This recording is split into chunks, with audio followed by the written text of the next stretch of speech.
tipe kepemimpinan merah atau mendobrak adalah Soekarno, biru atau dia mencari aman adalah SBY, dan ragu-ragu bertindak adalah warna abu-abu, waktu itu Bu Megawati. Dan kalau warna hijau berpikir logik, total logik adalah B.J. Habibie. Itu karakter kepemimpinan. Nah, Anda saat menentukan menyadari diri saya sepenuh hati, luar biasa beliau bisa. Saya menyadari diri saya sepenuh hati, saya ikhlas, saya ridho ya Allah, lebih ikhlas ya. Ini biasa untuk pelan beliau ini luar biasa di belakang. Luar biasa ya, keseimbangannya bagus nih, kesadarannya sangat tinggi nih maksudnya.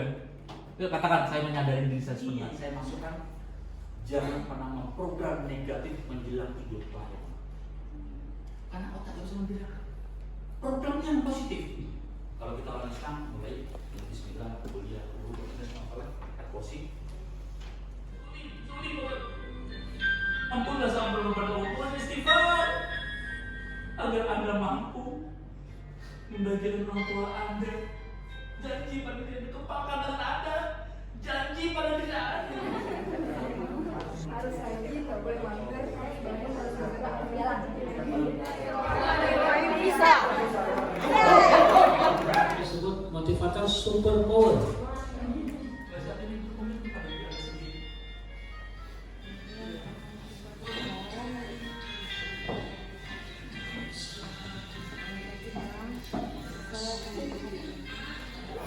Ya, alhamdulillah kali daging semua nih isinya. Dengan yang walaupun ini gratis tapi berkah, walaupun dengan yang bayar lebih mantap ini. Dan Kak Yanti memang ada rencana membuat mencontoh Tengku Azwir, membuat Balai Cahaya Aceh ada juga di Lubuk. Jadi ini sudah dapat pencerahan dengan ikut ini. Semoga Allah mudahkan jalannya.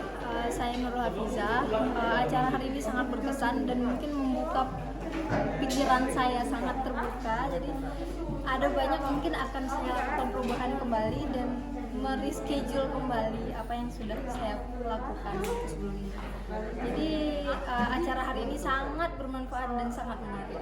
Ya, alhamdulillah hari ini punya kesempatan untuk ikut acara program motivator dari Bro Anas panggil sapanya. Dan ini sangat bermanfaat karena di setiap kegiatan motivasi yang saya ikuti itu jarang yang memakai konsep-konsep spiritual. Jadi hari ini saya menemukan konsep baru yang memang langsung tembus ke soul pribadi individu, ke jiwanya itu, yang sekiranya bisa berdampak baik positif di implementasi kehidupan sehari-hari. Assalamualaikum warahmatullahi wabarakatuh. Saya Dr. Faiza dari Langsa, untuk acara hari ini itu sangat bermanfaat sekali untuk kita yang menjalankan kepemimpinan di dalam membentuk spiritual kita di dalam hati kita. Apalagi bagi orang-orang yang ingin dimotivasi untuk bisa berkarya dalam agama Islam. Itu saja, terima kasih. Dan nanti bisa school, kalau di orang ada misalnya Fatih School, ada Kusuma.